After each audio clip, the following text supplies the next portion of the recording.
Hello అందరికీ welcome to my channel Divya Reddy life style. ఈరోజు మనం క్యాలీఫ్లవర్ ఎగ్ కర్రీ ఎలా తయారు చేసుకోవాలో చూద్దాం. కావలసిన పదార్థాలు: 250 గ్రామ్స్ క్యాలీఫ్లవర్, ఆనియన్, అల్లం వెల్లుల్లి పేస్ట్, ఎగ్స్, కొత్తిమీర, కరివేపాకు, జీలకర్ర, ఆవాలు, సాల్ట్, పసుపు, కారం, ఆయిల్, కొత్తిమీర పౌడర్. గోరువెచ్చని నీళ్ళల్లో కొంచెం సాల్ట్ వేసుకొని క్యాలీఫ్లవర్ ముక్కల్ని అందులో సోక్ చేసుకోవాలి. ఇలా చేయడం వల్ల క్యాలీఫ్లవర్ ముక్కల్లో ఉన్న డస్ట్ పోతుంది. ఒక 5 నిమిషాల పాటు వేడి నీళ్ళల్లో సోక్ చేసుకోవాలి.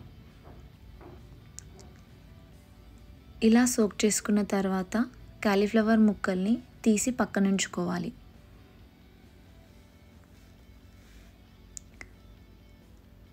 చాలామంది బాయిల్ చేస్తారండి.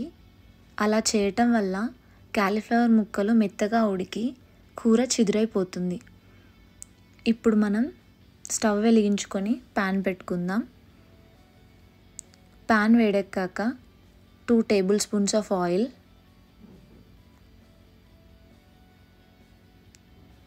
ఆయిల్ వేడయ్యాక కొద్దిగా జీలకర్ర, కొద్దిగా ఆవాలు, ముందుగా మనం తరిగి పెట్టుకున్న ఉల్లిపాయ ముక్కలు వేసుకోవాలి. కొద్దిగా అల్లం వెల్లుల్లి పేస్ట్ వేసుకోవాలి.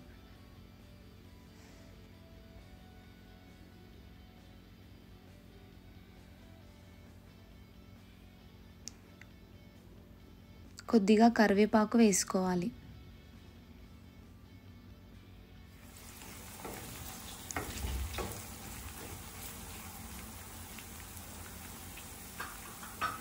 కొద్దిగా పసుపు వేసుకోవాలి. ఉల్లిపాయ ముక్కలు గోల్డెన్ బ్రౌన్ కలర్ వచ్చేంత వరకు వేయించుకోవాలి. ఇలా వేయించుకున్న తర్వాత క్యాలీఫ్లవర్ ముక్కలను ఇందులో వేసుకోవాలి.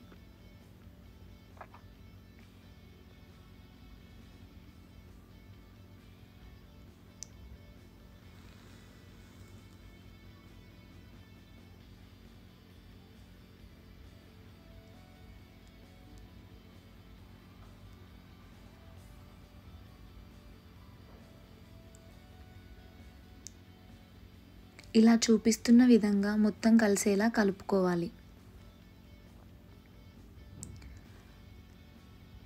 మనం సిమ్లోనే ఉడికించుకోవాలండి. అప్పుడే క్యాలీఫ్లవర్ మంచిగా బాయిల్ అవుతుంది.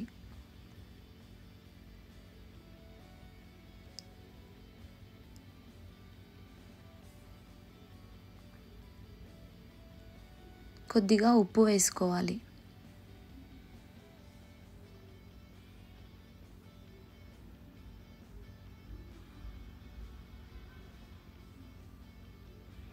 ఉప్పు వేసి కలుపుకున్న తర్వాత కాసేపు మూత పెడదాము.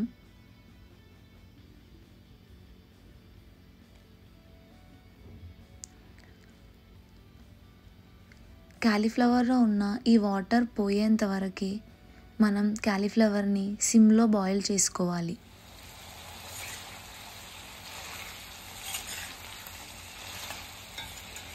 అప్పుడే క్యాలీఫ్లవర్ మంచిగా మగ్గుతుంది. ఉడికిందో లేదో చూసుకోవాలి. క్యాలీఫ్లవర్ మంచిగా ఉడికిందండి. ఇప్పుడు మనం కారం వేసుకుందాం.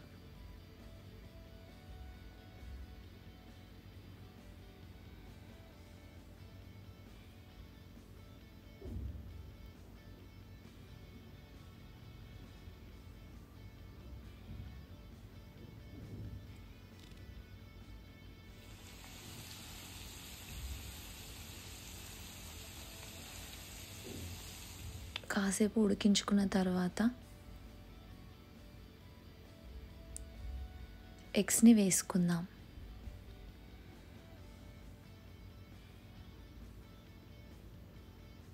ఇలా క్యాలీఫ్లవర్ మంచిగా ఉడికించుకున్న తర్వాతే ఎగ్స్ని వేసుకోవాలి.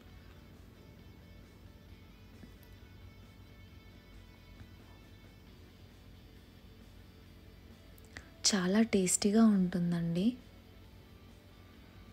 ఈ క్యాలీఫ్లవర్ ఎగ్ కర్రీ.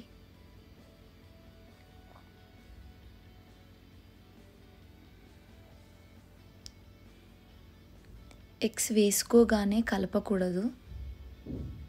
ఒక 2 నిమిషాల తర్వాత ఇలా కలుపుకోవాలి.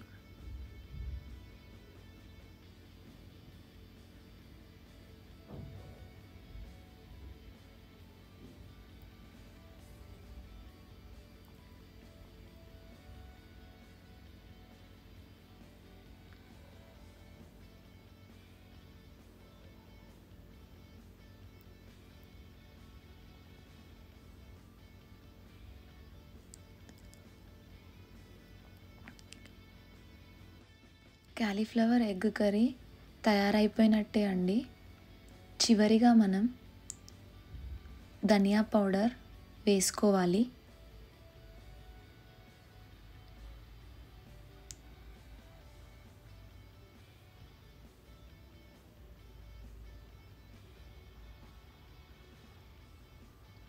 తర్వాత మనం కొత్తిమీర వేసుకోవాలి.